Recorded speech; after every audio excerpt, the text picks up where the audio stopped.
Well, thank you for that. I should say I won't have as much time tonight as I had during lunch yesterday to explain things, because lunches here are rather special. Now, what I'm going to talk about is in three or four different areas. I'm going to talk about the role of information in society, that I think many people understand that. I want to review it. I want to talk about the role of innovation as it pertains to information. Then I want to talk about some changes that are happening in the world that are quite unusual and are going to cause a great problem, but I think there's a great opportunity in that problem. So tonight, I'm going to talk about information and innovation. And the idea would be that, for example, when I came to town, I was curious. I play chess, and so I was thinking, well, what's going on in Barcelona that involves chess? So I did a search about chess in Barcelona. And then I found out that a year ago, there had been a very good chess tournament here, and Daniel had come in first. And I thought, well, I don't really know him. I wonder what his story is. And so then I clicked in Google search to find out about him, and I was able to see what chess openings he usually plays in tournaments. And it looks like really his second most favorite opening is the Ruy Lopez opening. And of course I know about that, but I thought, well, let's say I wanted to learn about the Ruy Lopez opening. Well, I could go to Wikipedia and I could learn that the story of the priest who invented the Ruy Lopez opening, and the fact that he was world champion. He was the first world champion in chess, was a Spanish man. But he did finally lose in a tournament, as everyone must when they're a champion. And I actually found a painting of the tournament where he lost the chess game. So I did that in about 1 minute. And I think that kind of thinking, that information exploration, that creative browsing of all the world's information almost instantly is now normal for more than 1 billion people every day. 10 years ago, it was impossible. And that difference from nobody to 1 billion people every day is an important difference. I think it makes all of us a little bit smarter. It puts information right at our hand, and it gives us more opportunity to understand things and make better judgments. I'm going to talk about that kind of information. This is the information of what's going on. There's also a kind of information which is where, and that's my part, why I came to Google, as you just heard.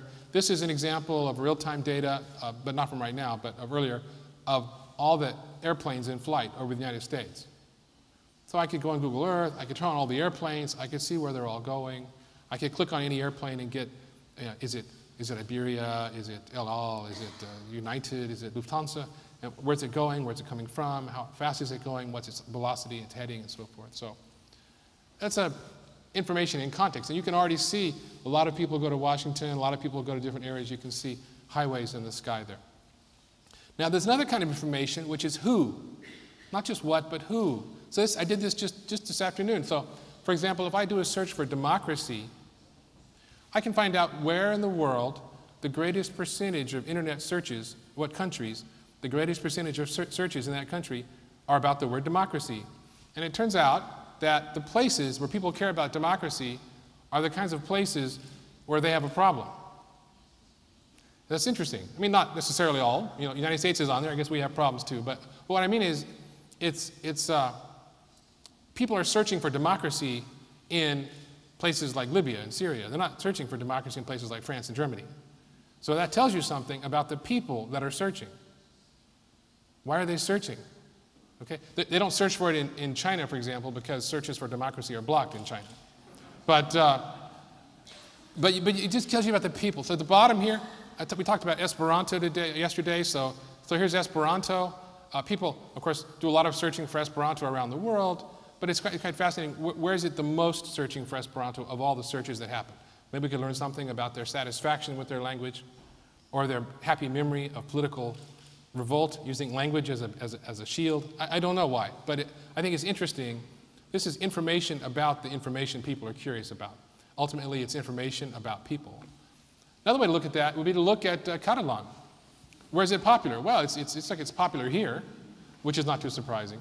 But it's actually popular in other places too. So, Chile is on the list. A lot of places. And what do people search for? What are they searching for the most? What's growing fastest? Facebook and Catalan. That makes sense. It's popular, and people speak Catalan, so that's what they search for. So it's quite interesting to me, this idea that by having 1 billion people express their interest many times a day, and then collecting all that information and understanding what's popular, what are people thinking, it's possible to understand something about the human race, not just about yourself, which is quite an interesting opportunity for something you could do with a computer, right? I think that's quite fascinating. Now, another kind of information is the kind of information that you would use to know how to do something. That is, you would learn a skill. You would develop an ability. You would exercise your mind. Now, that isn't what so much, and it's not, maybe you learn facts and figures, and it's not where, because maybe you remember that, but what's important is how. How do you do things? How would you be prepared to go through all of life with a new skill that you didn't have before? And that's the kind of information that's online, that's just coming online. There are YouTube videos about how to tie a tie, like my tie.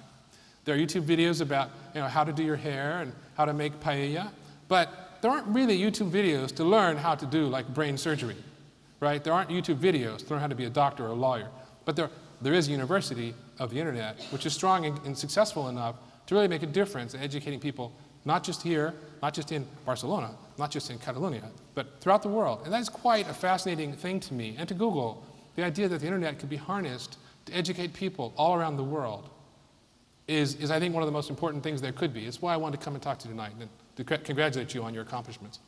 Now, I'll give you a test. If you know what that is, raise your hand. Okay? I see some hands. So I'm losing faith in the University of Online Open. Okay, very good. Now, if you know what it says, raise your hand. I don't think anybody knows what it says. Maybe you can't read it from there. But it's the Rosetta Stone, right? And what's important about it was that it had information in context. And this is in English here, but I translated this into 52 different languages, including Catalan, in less than a minute using my Android phone, okay? Using Google Translate. What's interesting about it, though, was that at the top it was in hieroglyphic, in the middle in Demotic, and in the bottom in ancient Greek. By having the same information in parallel translations, it provided information in context to people of the future, compared to the Pharaoh, people of the future in the 1800s to decode hieroglyphics. It was important because it was the same thing in a parallel translation. It was information in context. It was very simple, but very powerful. Now, I'm going to talk about the role of information as we see it at Google, and as I see it personally. And it's a little bit of an American statement. We started a company in America, Americans to start with, that one of our great founding politicians in the United States, his name is Thomas Jefferson. He's the man on the right. And he had this belief all through his life, but especially when he came back from France during the Revolution, that information, that is, the fact that people know things, would be their greatest defense in life. It would be their greatest protector.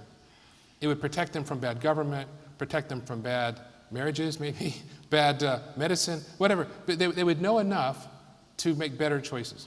But he also understood that information can't help you on its own.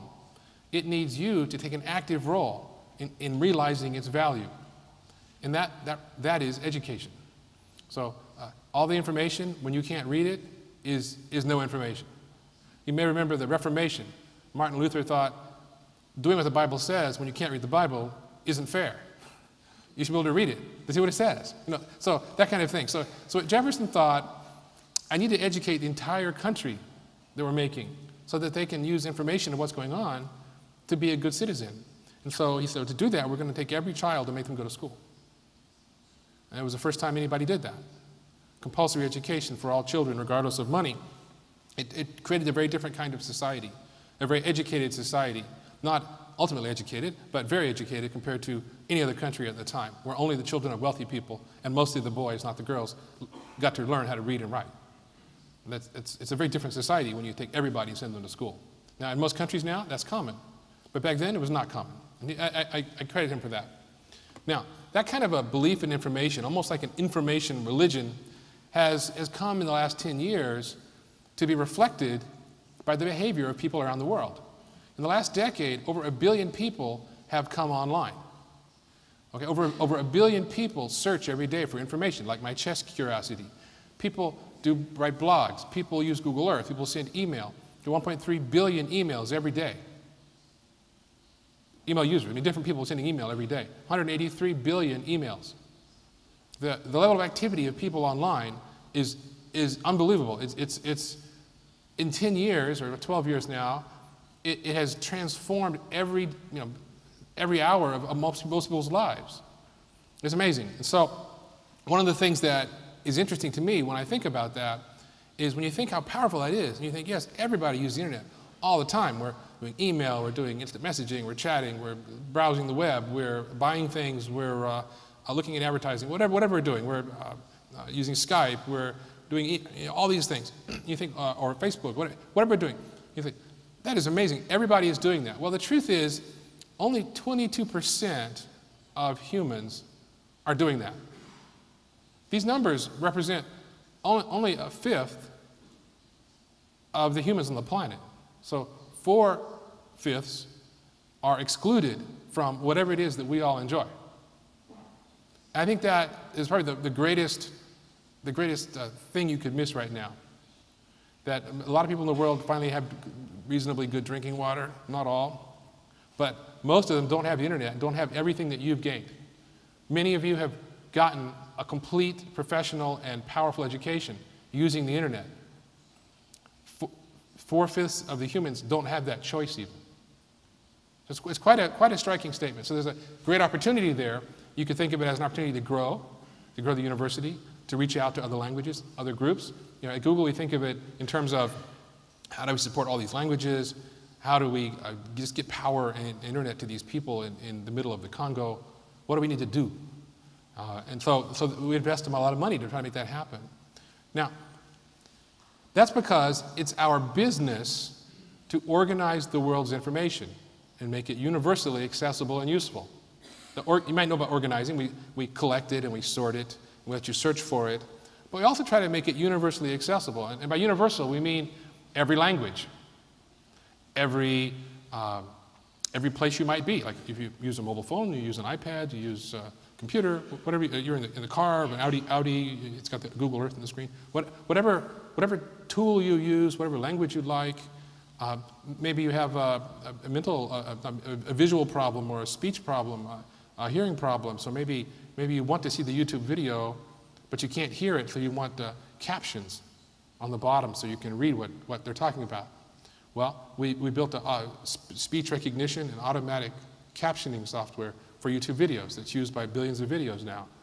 For people who have hearing impairment can actually enjoy the video, right? So universal means all people. And also useful, and this is very important. Useful, sometimes you do a Google search and you get a page of results. That's useful. Sometimes that's useless. Maybe you've just been, you're on a bicycle, you have an accident on the street, you need to go to a doctor because you're bleeding. Well, if you could use your phone and you could put in all this information and it told you the list of the best 10 doctors in Barcelona, that really wouldn't be very useful. At least it wouldn't to me, because I don't know where the streets are. But if I get a map of where I am and where the nearest doctor is and directions, it's very useful.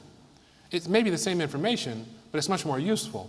And so useful is often about context. Also, it can be about the way things are ordered and organized. And I want to give you an example of how that can be a problem.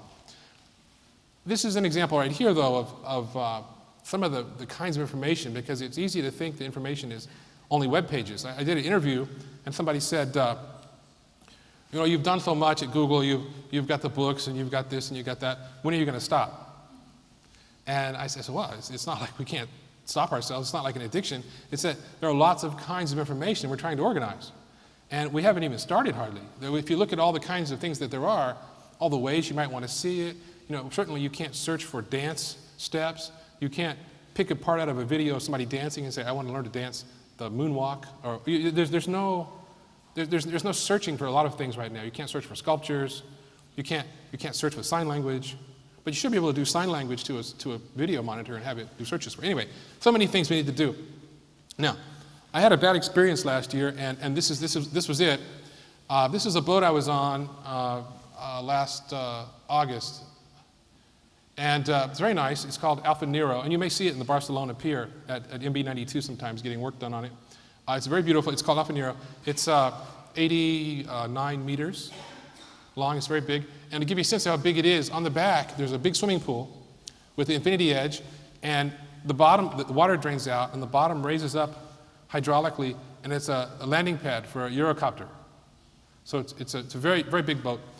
Now, inside this boat, it has 12 guests, and there's room for six couples to visit and go on the trip.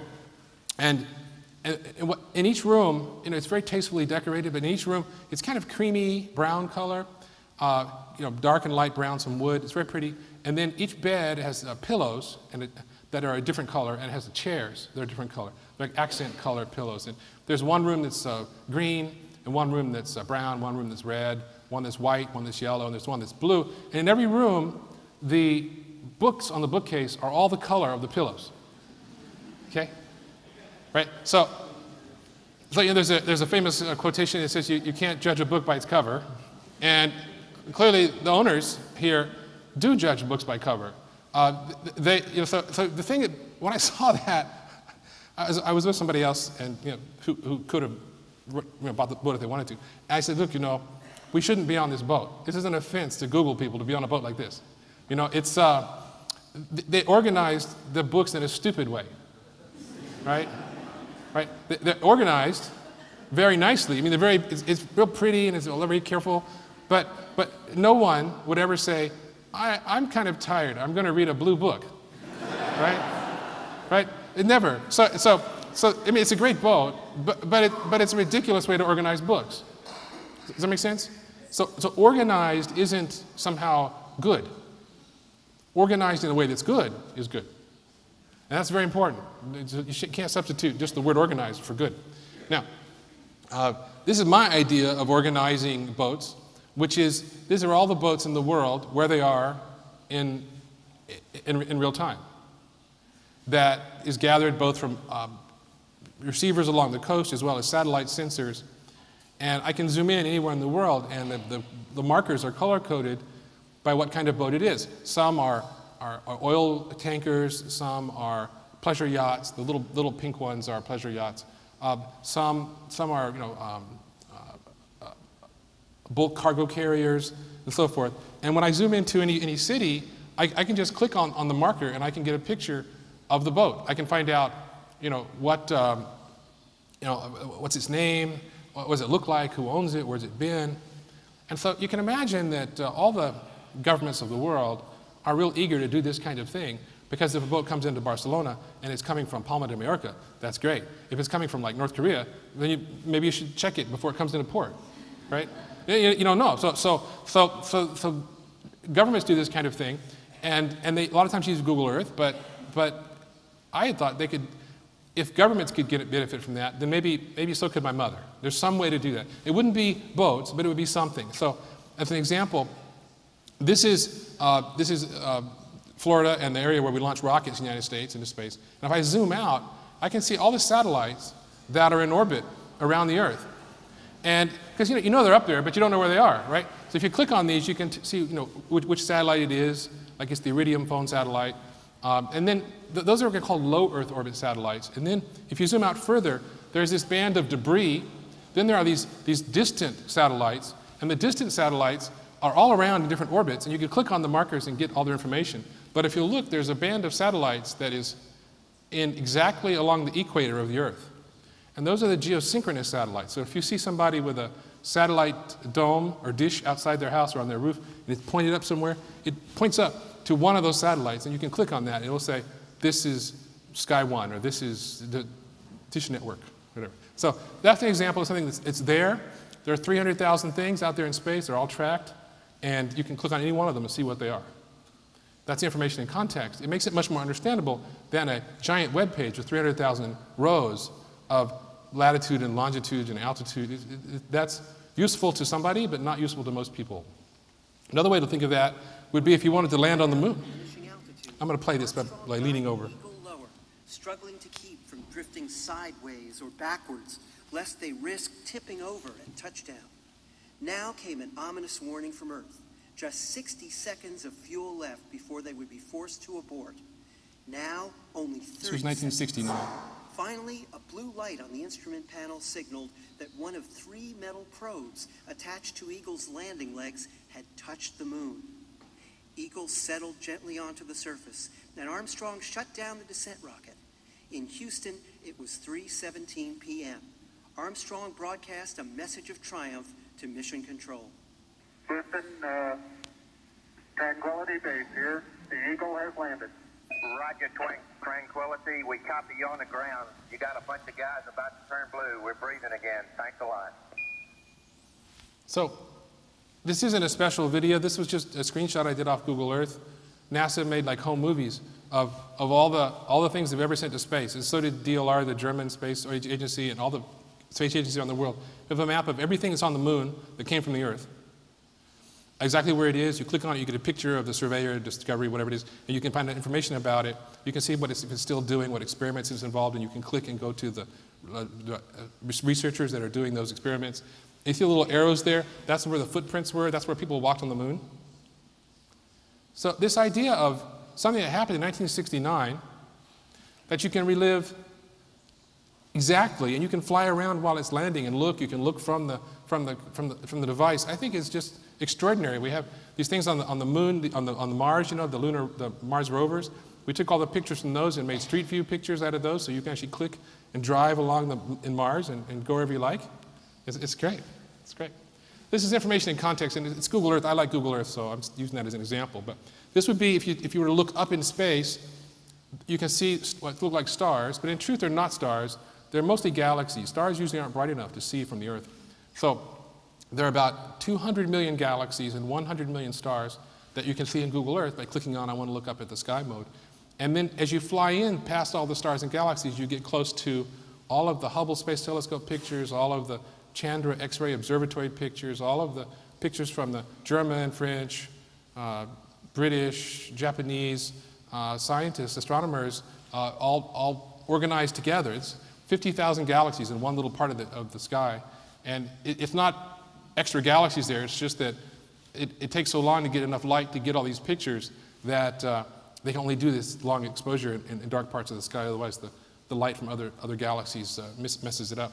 This is special too. If any of you studied astronomy through the university, this is a very famous picture because this curve is actually a flat galaxy viewed edge on in the distance with the light bent by a heavy galaxy closer. And it's an example of Einstein's theory of relativity proven by just photographic evidence. And this is another kind of thing which is closer to home. This is North Korea. I don't know if you've visited North Korea, but it's a hard place to visit. And it's a hard place to get a visa, to visit. And yet, people have lived there and have left. And what they do is there's like a Wikipedia kind of thing for North Korea. And what they do is people that leave all get together on this website and they mark on a Google map things that they remember and things that they want to share with each other. So you can fly all around North Korea with about 50,000 places described in detail, like, where's the school for the children born in the political prisoner camp? Things like that. It's that particular building, it's over here, it's over there. And so scientists all around the world, like military type scientists, study this kind of thing, using their spy cameras and spy satellites. But this is regular people that are just wanting to talk about their hometown, which happens to be in North Korea. Which I think is just phenomenal. You can visit Kim Jong-il's house. You can see his big water slide. It's like one of these big outdoor park water slides. It's fascinating to think that something that you might think was forbidden, that was off limits, in fact, is so easy you can know where the state ostrich farm is. So it's just fascinating. The world, it really is smaller. That you could know things easily that you might think you could never know in your whole lifetime. And I think that's for example, Kim Jong-il, where's his office? Well, it's right here. If you ever go right there and say hi. And the idea that you would know all of this, that it would be easily understandable. This, all these red lines, by the way, the little red lines, those are rocket launchers that all pointed to South Korea, and it's only about a 4-minute flight. Okay, so you can see why the South Koreans are always nervous. You know, America's agreed to help them, but we really couldn't do much in 4 minutes, right? You could call them and say, I'm sorry, but that's about it. So there are things you can know that you didn't think you could know. That's the point. And there are other things that you knew, or at least you thought you knew, but you didn't know at all. So let's talk about that. So the information is so powerful, it's amazing. So for example, if you read the paper or news, you may know that there's an oil spill happening in the Gulf of Mexico, between the United States and sort of Guyana. You know that? Oil spill, okay. Now, it gets bigger every day. And all these articles talk about in the paper, it's real big, it's really, really big, it's bigger than we thought it was. Well, how big is it? So we wrote a program to take the oil spill, and you type in your city, and we fly the oil spill to your house. So this is at my house in California. If you put the oil spill on San Francisco, the water goes all the way to Lake Tahoe, which is right at the border of the next state, which is called Nevada. If you put the oil spill in Washington, D.C., it goes all the way to Philadelphia. If you put it in Hawaii, it's bigger than Hawaii. That's all the Hawaiian Islands. If you put it, say, in London, it goes all the way to Calais. You know, so the idea is if you know some of these places, it might make sense. For example, if you put it on Paris, it goes all the way to Belgium. So it's big. It's big.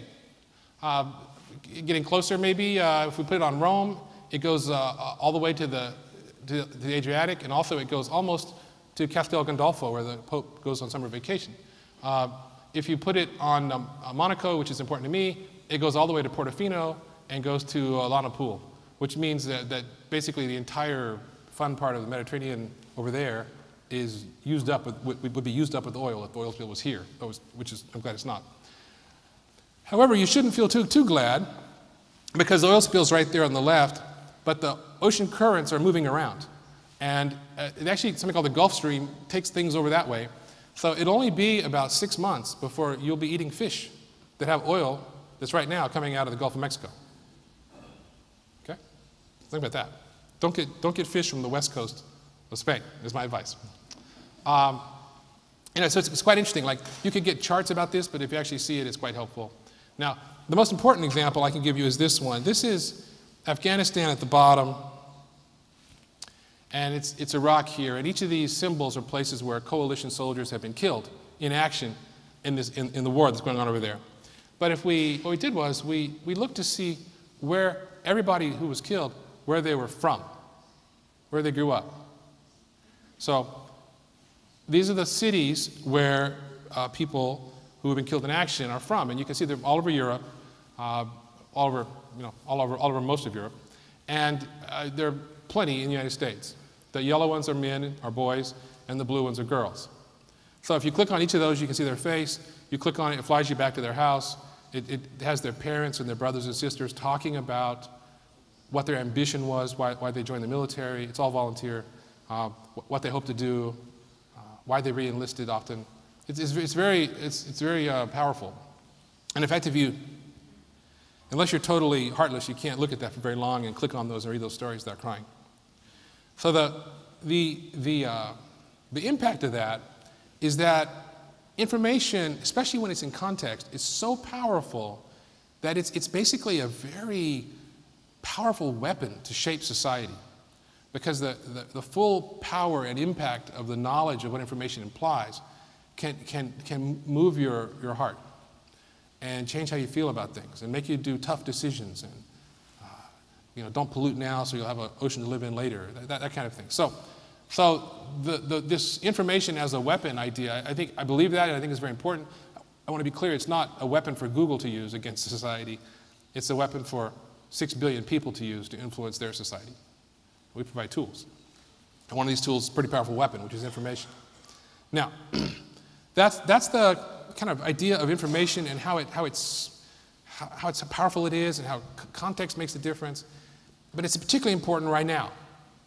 And then that's the next thing I want to talk about is the nature of change itself. There's something interesting happening. This is, I was trying to do a project to work on Google's 50-year plan. What we do in 50 years. And I thought I would practice, so forecasting the future is hard, I thought I would practice by going back in time and look at how things looked 50 years ago and then compare those to how they look today. And what I found out is that for some things, they look a lot alike. However, the new Mini Cooper is made by BMW. It has no parts from the Austin Mini Cooper. The new Boeing 172, same look as the outside, but it's totally different inside. There's no part in the new ones that's in the old ones. They're totally different, and they look exactly the same. That's a kind of a sneaky change. It's all different, but it doesn't look different. There's another kind of change. For example, in China, if you go back 2 cycles of 50 years, 100 years, you have the emperor, then you had Chiang Kai-shek, you had Mao Zedong, you had this modern embrace of free enterprise, and then you have this Olympics with the whole world there. We're all friendly, big happy family. And it would seem like there's nothing in common between China of 100 years ago and China of today. But in the last 6 months, we've discovered that not a whole lot has changed in China. And things are still very difficult there in a way that's not so much good or bad, but interesting and interestingly different than the rest of the world. It's a place where information is used as the primary means of control rather than laws. You know, if you aren't supposed to do something, they don't tell you that you could do something, and then you won't know it, so you won't do it. So it's an interesting way of shaping people. It's another kind of change that you see, I see a lot in politics, and I see it in other things as well.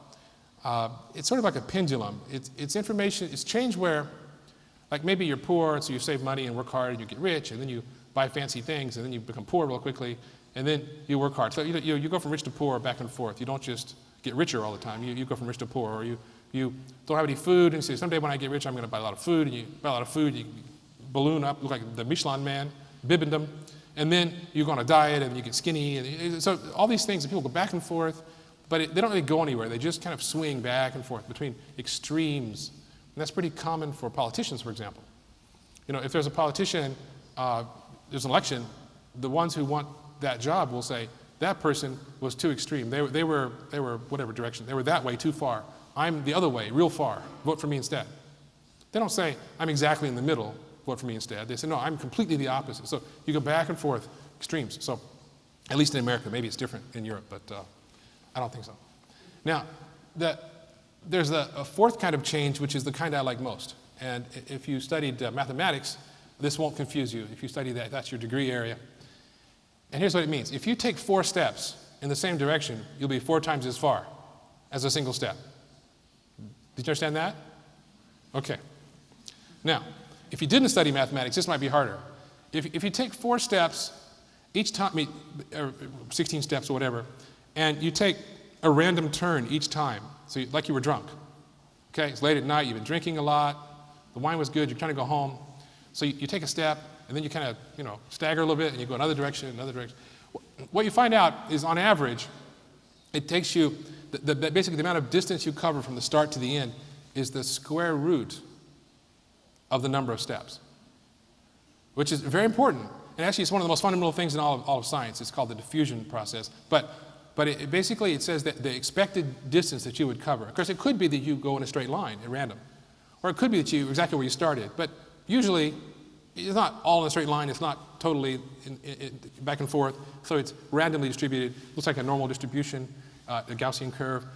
But the 1 sigma, the majority of the time, you'll be the square root of the distance from the number of steps. So what that means is, if you want to go 1,000 steps, you have to go 1,000,000 steps, which means you won't go 1,000,000 steps because you won't live that long, and so you won't ever make it across the street when you're drunk and you get hit by a car. That's what it means. And that's really important. And it doesn't just apply to drunks.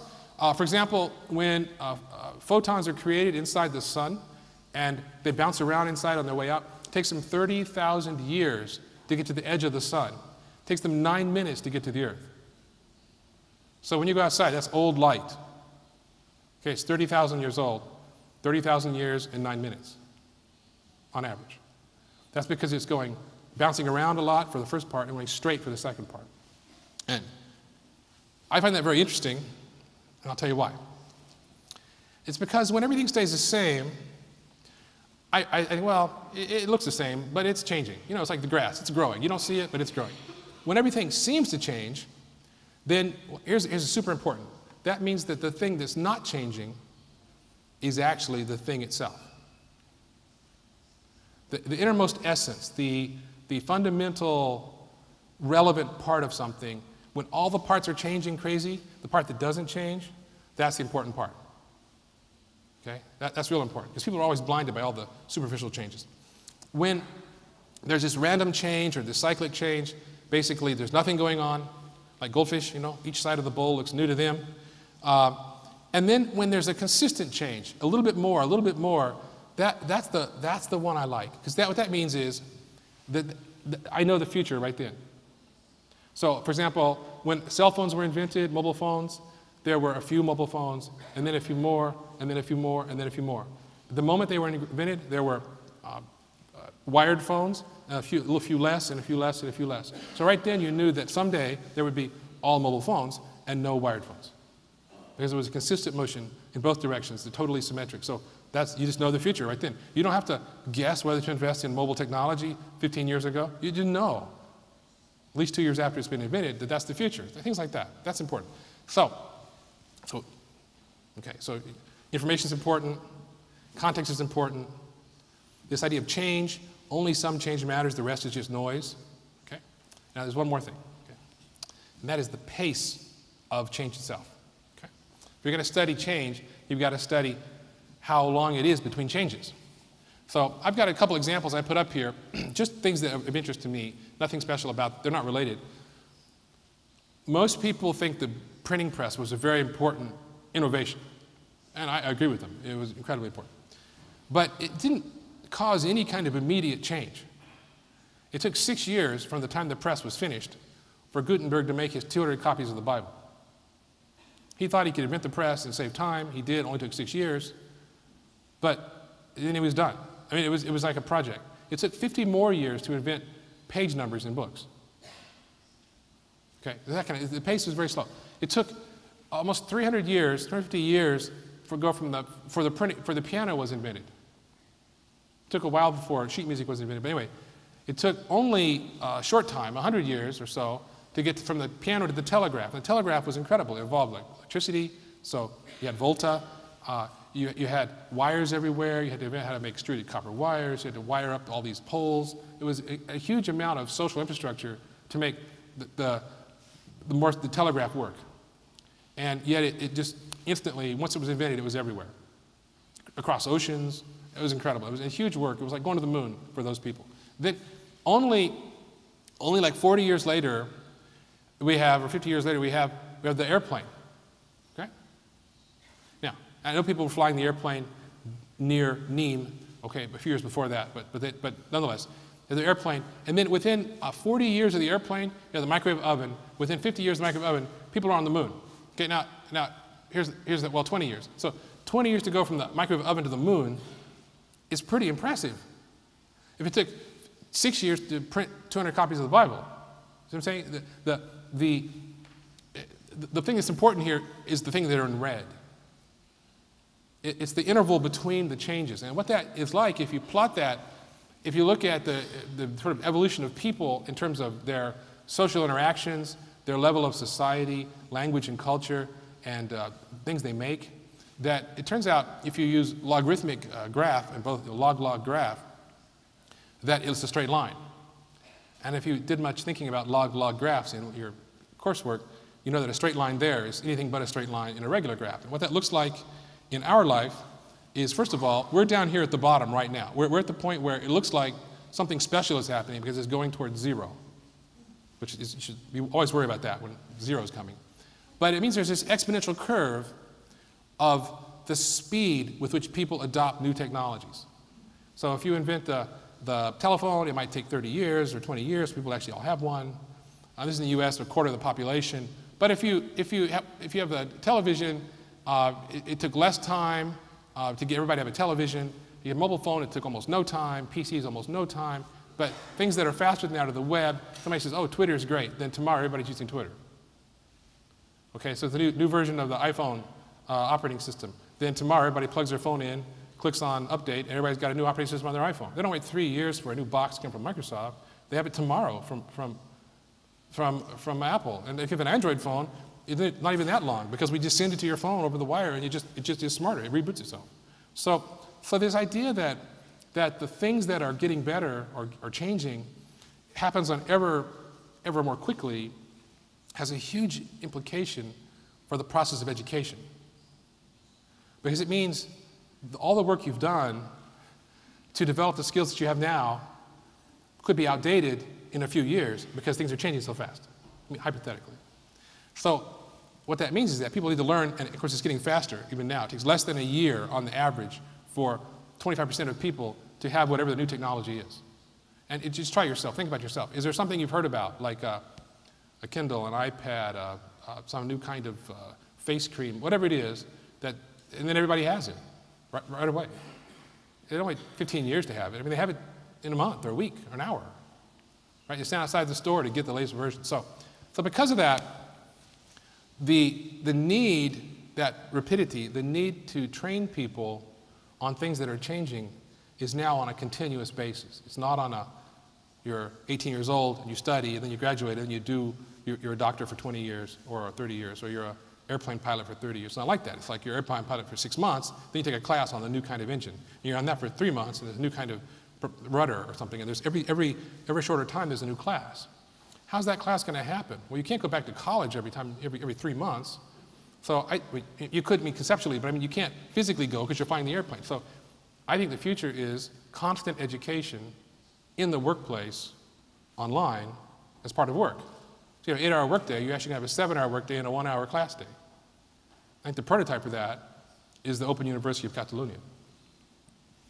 Now, quickly, I would like to comment on the character of leadership itself, because I think it takes great leadership in times of change, and there's something about leadership that I want to make a point of.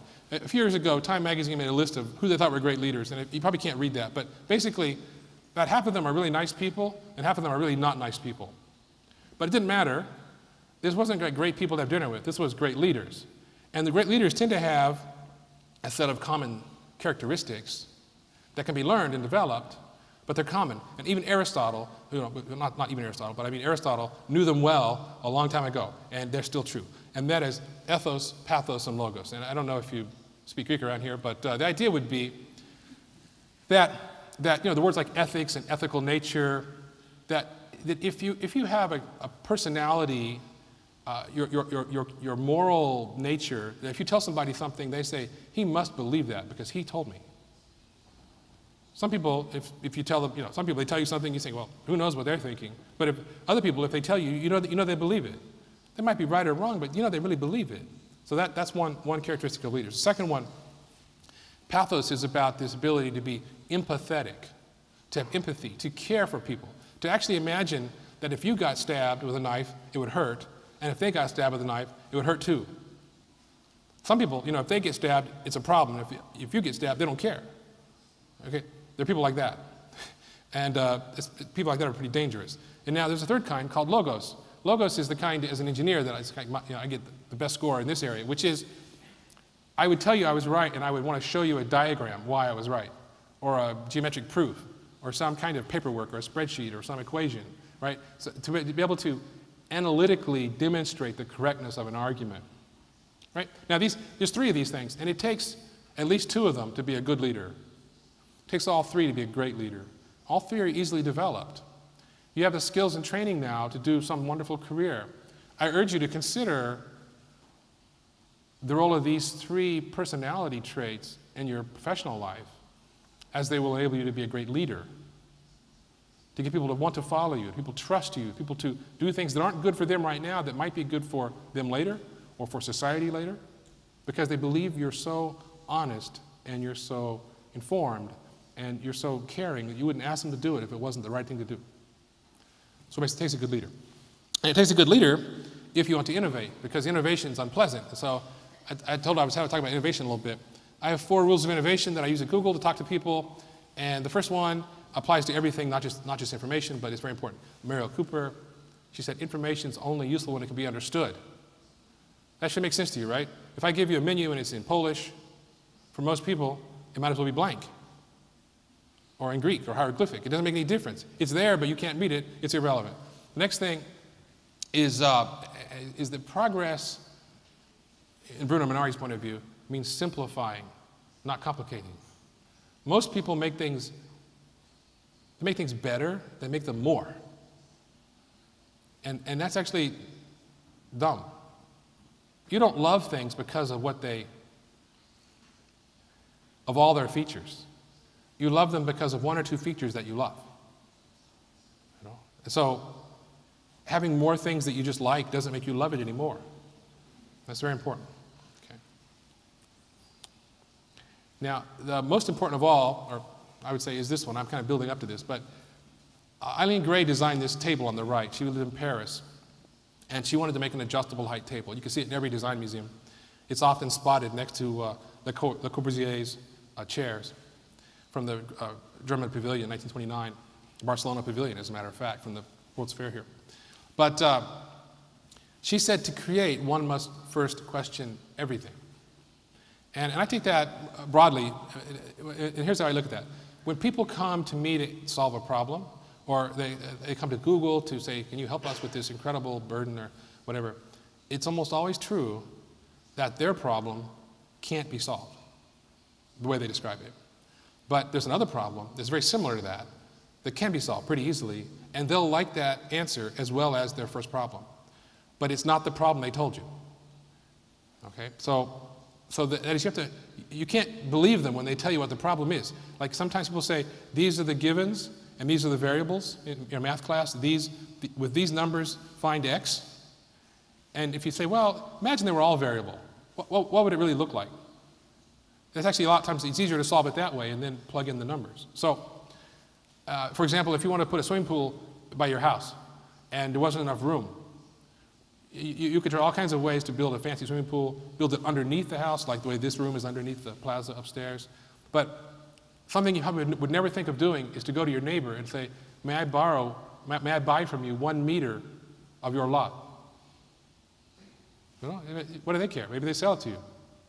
And yet you have room for your swimming pool because it was a little bit too tight. So that kind of thing. You should question all of the rules aren't really rules. So all of the facts aren't really facts. They're just opinions. Almost everything can be changed, and that's a secret. And then Mr. Honda, who started the Honda Motor Car Company, he believed in having a pioneer spirit, which I like. But the three things are really important, and the most important thing of all is the idea that you need to use failure, introspection, and courage. Now, courage, you understand that. Be brave and try things. Introspection, you should understand as well. The Greeks understood it, and so did the Romans. They said an unexamined life is not worth living. You know, every day, you might say, what did I do today? And was that a use of my time? What did I say? Was that honest? What did I promise? Can I live up to that? You guys, every week, every month, every year. So in Greece, they made a habit out of that. And people would get together and talk about what they did, and do you think I was doing the right thing? And if they weren't, they'd go back and talk to people about it. So that's introspection. But the biggest one is failure. And most organizations, most people are trained to avoid failure and define success as the absence of failure. And in fact, success is not correlated to failure at all. Success probably means more failure. But here's how that works. If you ever rode a bicycle, do you guys ride bicycles when you were kids? Or still? How many people? Right, raise your hand. I want to see it. Say everybody? Okay. Everybody rides a bicycle, right? Okay. The first time you rode the bicycle, did you fall? Everybody, of course, right? Everybody falls. Well, so imagine that, you know, your mother was watching you or your father and you're pedaling and they're saying pedal faster, and you look back, you know, and you crash, right? Okay. So they could have said, I knew you would crash. I'm going to give the bicycle to your sister, right? Or I knew you would crash. I'm going to take the bicycle back before you ruin it, right? There would be, sounds like a pretty mean parent, right? But the truth is, that's how managers manage. Right? They say, oh, you did wrong, so you can be in charge of something unimportant now. You know, move the chair over a little bit, and he'll run the company. And that's really, the thing is, if you have intelligence to know what might work, and you are brave enough to try it, and it doesn't work, you're probably the most informed person in the world about, if you do introspection, why it didn't work, what to do different next time. You know, people don't like pay anymore, maybe they like, you know, tapas now, whatever. It's not like you're a failure because things aren't working. You're a failure because things aren't changing to make things start working. And people that make things change are always trying things to see which ones work, and some of those work, and some of them don't, and the ones that don't are called failure. The key is, how did you get there? What did you learn from it? How quickly did you learn from it? How can you stop failing and start trying something else that might succeed or fail? So that speed defines the success and innovation nature of companies. People that try things quickly, fail quickly, learn quickly, try something new with a good spirit, those are the companies that are successful. And now, to finish up, let me tell you this. I wrote an educational treatise one time on how to teach. Everybody has their own opinion.